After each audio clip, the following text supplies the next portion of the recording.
Buletin 1.30, 6 September bersama saya, Marsila Hassan. Tajuk utama tengah hari ini. Selepas taufan JB, Jepun diguncang gempa bumi kuat. Kes sebat di Terengganu, Jemaah Menteri sifatkan beri gambaran buruk kepada Islam.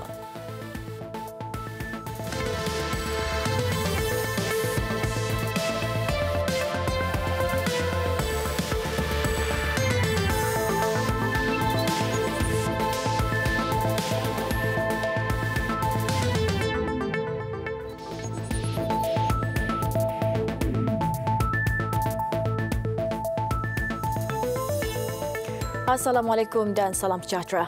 Belum pun reda kesan akibat taufan JB di Osaka, Jepun digegarkan pula dengan gempa bumi kuat, kali ini di Hokkaido. Gegaran dengan kekuatan 6.7 magnitud itu setakat ini meragut 2 nyawa dengan 32 mangsa dilaporkan hilang. Sebuah stesen janakuasa di utara pulau itu turut musnah mengakibatkan hampir 3 juta penduduk terputus bekalan elektrik. Gempa menyebabkan berlaku runtuhan tanah di kawasan pedalaman Atsuma yang menenggelamkan kediaman penduduk. Media tempatan melaporkan terdapat penduduk yang terperangkap dalam runtuhan tersebut, namun belum ada pengesahan rasmi mengenainya. Difahamkan 10 orang telah dibawa ke hospital bagi mendapatkan rawatan. Seorang daripadanya dalam keadaan kritikal selain 120 mangsa lain mengalami kecederaan. Gempa bumi yang berlaku pada pukul 3.08 pagi waktu tempatan itu tidak berpotensi tsunami. Ia turut menyebabkan sistem komunikasi seperti talian telefon dan siaran televisyen di Bandar Sapporo turut terjejas.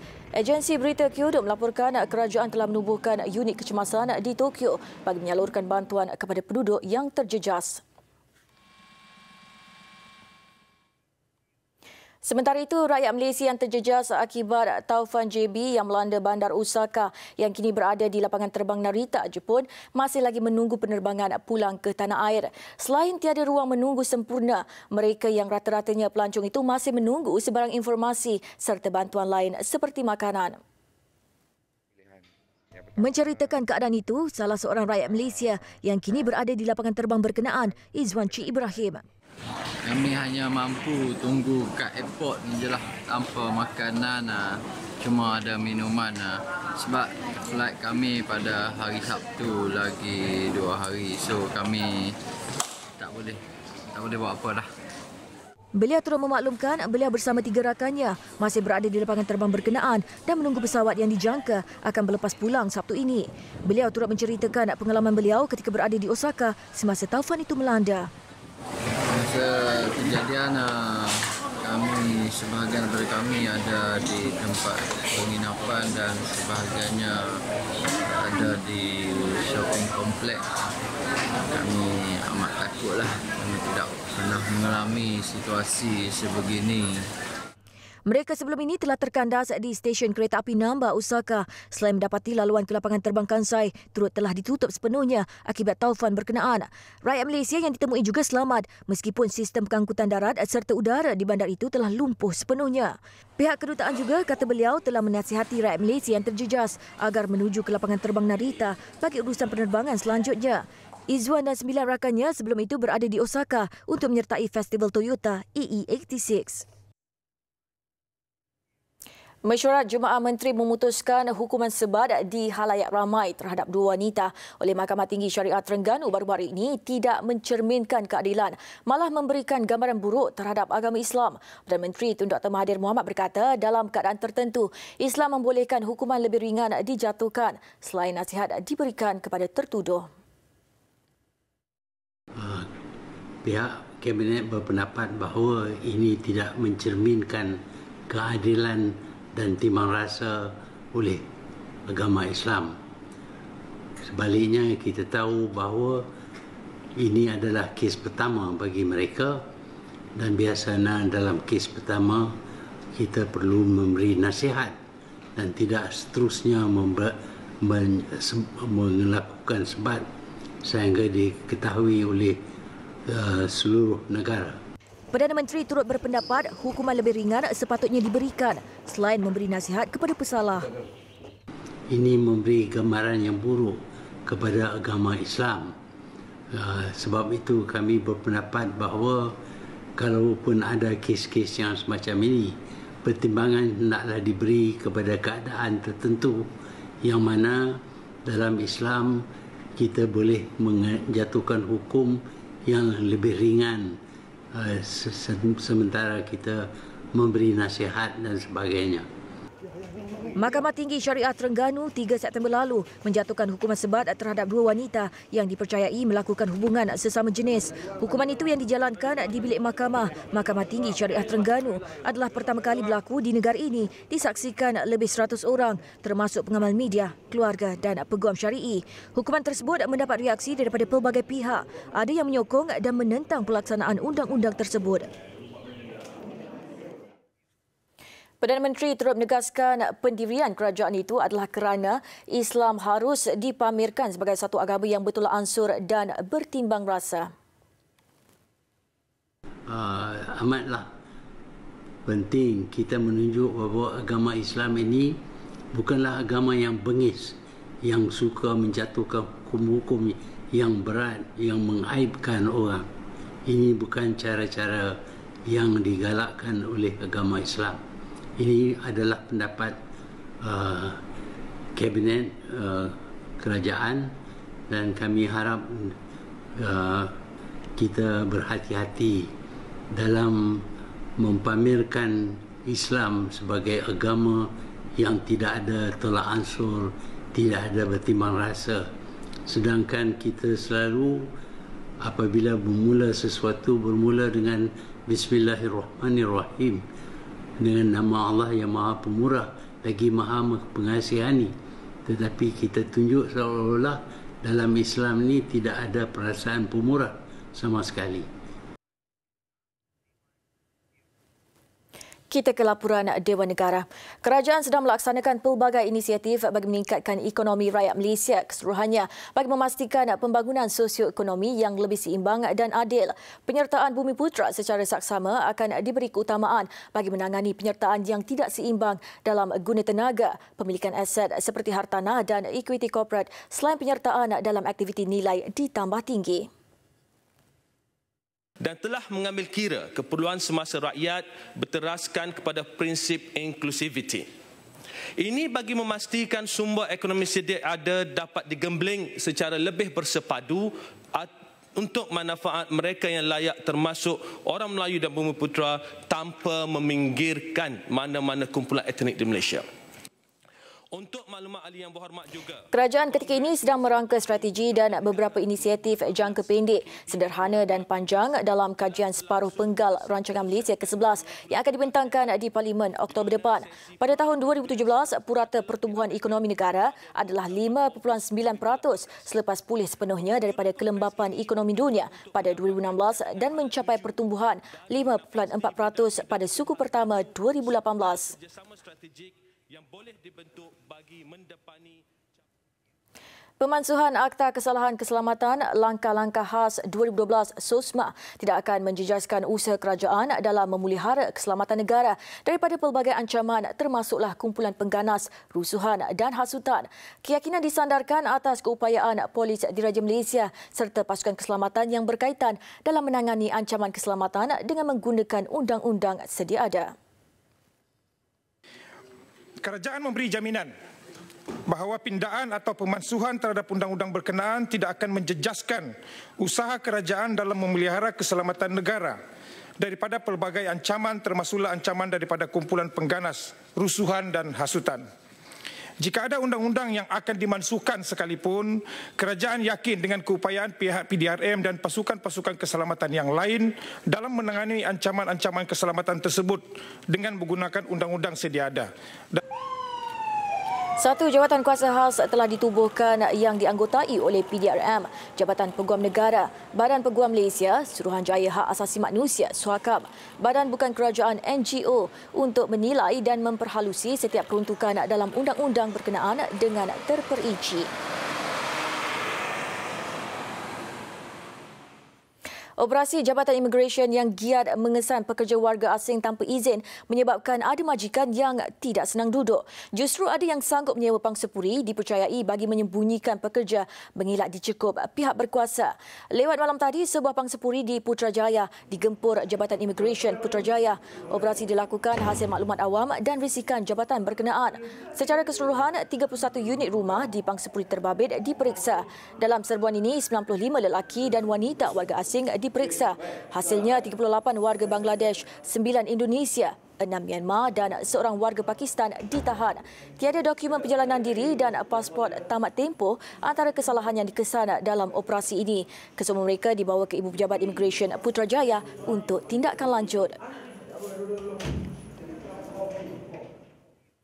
Seorang jurukimpal dihadapkan ke Mahkamah Seksyen Alustar atas 3 pertuduhan melakukan cubaan rogol dan cabul terhadap anak saudaranya berusia 8 tahun 8 bulan.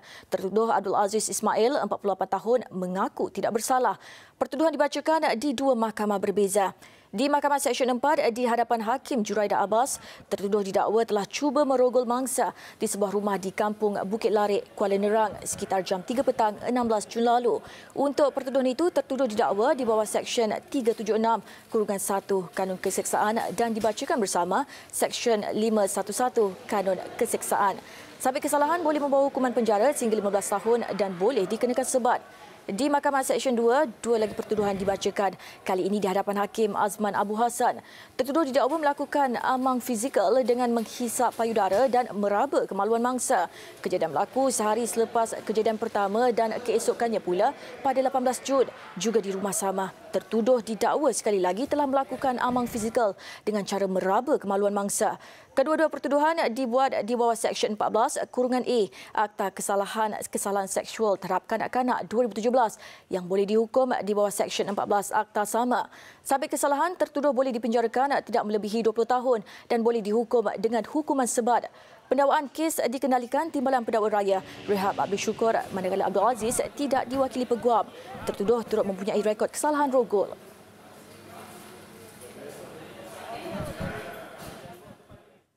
Kurang 7 jam selepas mengangkat sumpah sebagai Ahli Dewan Undangan Negeri Adun Sungai Sibuga, bekas Ketua Menteri Sabah Tan Sri Musa Aman kembali semula ke Kuala Lumpur malam tadi. Tujuannya dipercayai bagi beliau mendapatkan rawatan kesihatan. Mengikut semakan kami, pesawat dinaiki beliau dijadual berlepas dari Terminal 2 Lapangan Terbang Antarabangsa Kota Kinabalu KKIA jam 10 malam tadi. Beliau tiba di Terminal 2 kira-kira jam 9.30 malam dengan ditemani beberapa pemimpin UMNO, antaranya Adun Abbas, Datuk Nizam Abu Bakar Titingan, Adun Lumadan, Mat Bali Musa dan bekas Ketua Penerangan UMNO Sabah, Datuk Sabawi Ahmad. Tan Sri Musa tiba di Sabah 12.30 tengah hari semalam dengan disambut ribuan penyokong sebelum kebangunan Dewan Undangan Negeri bagi mengangkat sumpah sebagai Adun Sungai Sibuga tepat jam 3.33 petang. Beliau sebelum ini pernah mendapatkan rawatan kesihatan di sebuah hospital swasta di Subang Jaya, Selangor dan sebelum itu di London. Sebelum ini, Speaker Dun Sabah, Datuk Syed Abbas Syed Ali menegaskan tiada lanjutan masa akan diberikan selepas tarikh terakhir pada 11 September untuk Tan Sri Musa mengangkat sumpah.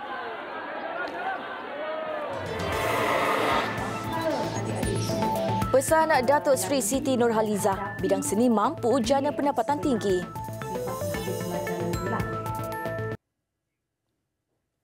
Daripada bakat menjadi kerjaya, justru peranan ibu bapa dilihat sangat penting dalam menyokong minat seni anak-anak. Datuk Sri Siti Nurhaliza Tarudin yang juga ahli Lembaga Pengarah Akademi Seni dan Warisan Negara Aswara berkata bidang seni mampu menjana pendapatan tinggi setanding bidang profesional lain. Ibu bapa memainkan peranan yang sangat penting kerana apabila anak-anak mempunyai bakat, kita jangan tahan mereka ataupun jangan memberi respon yang negatif. Kerana kadang-kadang daripada bakat tu dia boleh menjadi satu kejaya yang boleh dibanggakan, memberi pulangan yang baik kepada anak tu sendiri, menjadi insan yang berjaya. Beliau berkata demikian selepas menghadiri majlis bacaan ikrar pelajar Akademi Seni Budaya dan Warisan Kebangsaan Aswara semalam. Turut hadir Timbalan Menteri Pelancongan Seni dan Budaya Wan Muhammad Bakhtiar Wan Cik. Menurut Rektor Aswara Datuk Insinyur Muhammad Rizwan Johari, seramai 478 pelajar diterima masuk bagi sesi kemasukan akademik 2018-2019 yang mendaftar untuk pengajian diploma, ijazah sarjana muda dan asasi. Ini merupakan rekod pendaftaran pelajar paling tinggi sejak ia mula beroperasi pada 1994. Kajian sama ada cukai jualan dan perkhidmatan SST akan dikurangkan atau diberi pengecualian ke atas beberapa jenis produk dijangka dapat disiapkan sepenuhnya menjelang akhir tahun ini. Menteri Kewangan Lim Guan Eng turut memberi jaminan kerajaan akan terus mendengar maklum balas daripada rakyat bagi memperbaiki sistem percukaian itu. So saya rasa engagement ini atau libat urus ini, engagement ini adalah sangat berguna dan saya difahamkan ini kali pertama Menteri turun padang untuk berurusan, berdepan dan juga mendengar suara rakyat. So itulah yang saya difahamkan sebelum ini. Tambahnya, pihaknya telah menerima banyak permohonan untuk pengurangan atau pengecualian cukai. Namun ia perlu diteliti khususnya produk yang melibatkan implikasi rantaian ke atas produk lain. Kajian termasuk cukai tayar celup yang telah diturunkan kepada 5% daripada kadar asal 10%. Selain motosikal 250cc ke bawah dikecualikan daripada SST. Beliau berkata demikian pada sidang media selepas sesi taklimat pelaksanaan SST di Kuching, Sarawak malam tadi. Kedutaan Jerman menyaksikan peningkatan minat dalam kalangan syarikat Jerman untuk melabur atau berdagang di Malaysia, termasuk usaha sama dalam industri revolusi 4.0. Bagi tempoh Januari hingga Julai tahun ini, Jerman adalah antara 10 pasaran utama Kesatuan Eropah bagi Malaysia yang merekod pertumbuhan nilai ekspor sebanyak 1.7%.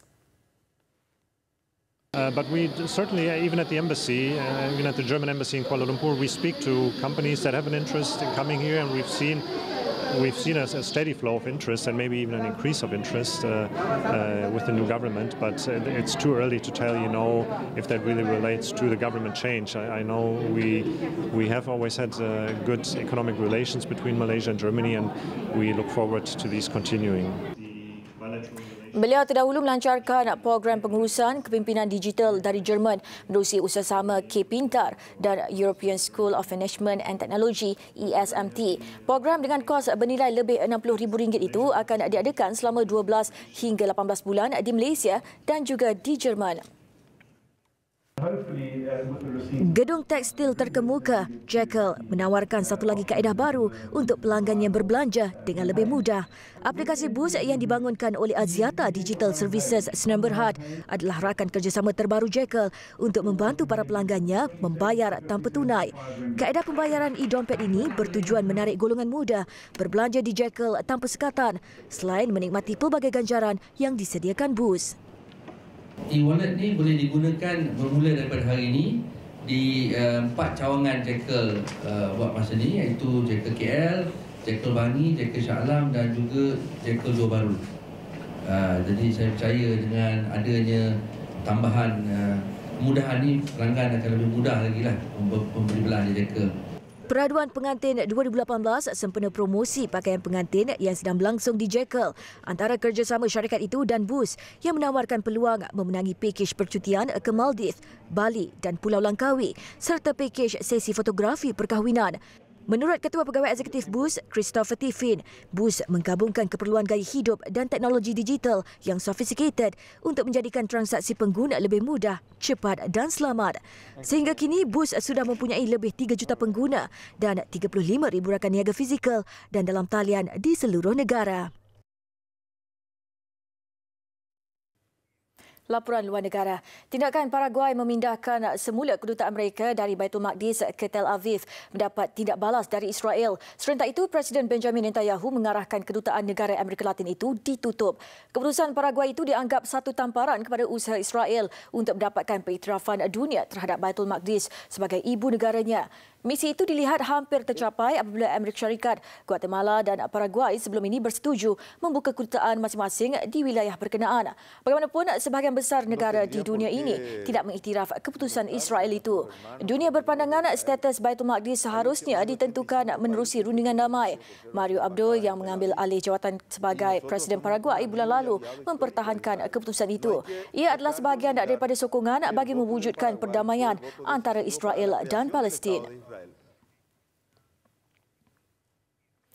Kira-kira 26 orang termasuk 2 kanak-kanak cedera akibat terkena serpihan roket yang dilancarkan pemberontak Houthi di Najran, Selatan Arab Saudi. Serangan roket itu bagaimanapun dipatahkan apabila tentera udara Arab Saudi berjaya memintas dan memusnahkan peluru berpandu balistik berkenaan. Terlebih dahulu, tentera Pakatan diketuai Arab Saudi telah mengesan peluru yang dilancarkan dari wilayah Saadah pada jam 8 malam waktu tempatan. Pemberontak Houthi melalui siaran televisyen miliknya, Al-Masirah, mendakwa mereka berjaya menyerang kamp pengawal kebangsaan Arab Saudi itu. Menurut agensi pertahanan awam Arab Saudi, 11 mangsa yang cedera sudah dibawa ke hospital untuk rawatan. Tiada kematian dilaporkan. Beralih ke laporan sukan. Piala Cabaran 2018. Perlawanan peringkat kumpulan B berlangsung malam tadi membabitkan 2 pertembungan. Johor Darul Takzim 2 selesa mengatasi ATM 2-0 di halaman sendiri sekaligus merakam kemenangan ketiga dari 4 perlawanan. Turut berlangsung pertemuan UiTM FC dan Pulau Pinang yang berkesudahan dengan keputusan seri tanpa jaringan. Saingan ke fasa kalah mati masih nampak seimbang, tetapi JDT 2 memiliki kelebihan awal dengan memimpin kumpulan mengumpul 9 mata. Dipisahkan 3 mata dengan ATM, sementara UiTM dan Pulau Pinang berkongsi 4 mata.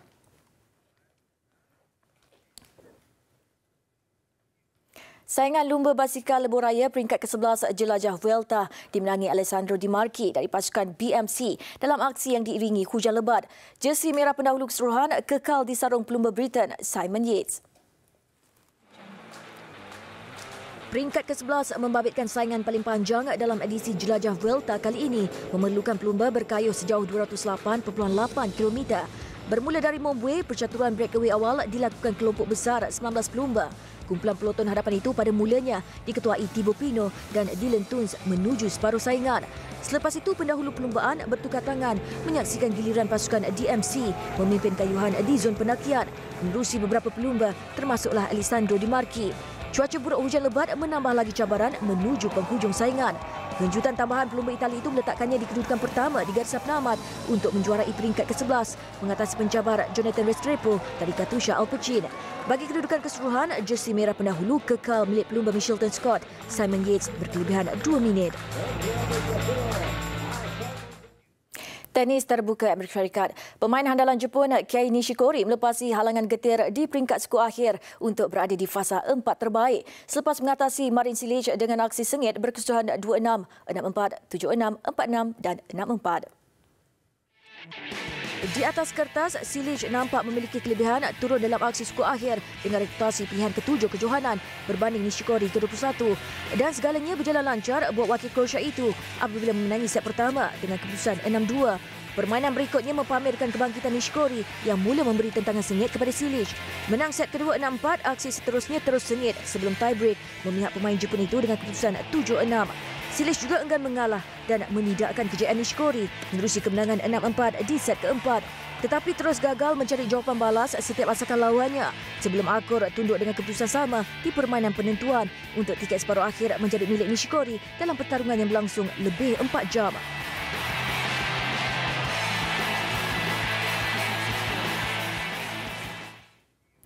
Penghantaran kuda ke Sukan Equestrian Dunia di North Carolina di Amerika Syarikat mengakhiri buletin 1.30. Pemindahan terbesar di dunia itu membabitkan 550 ekor kuda dan 23 penerbangan dari 70 negara. Dengan itu, salam hormat dan Assalamualaikum.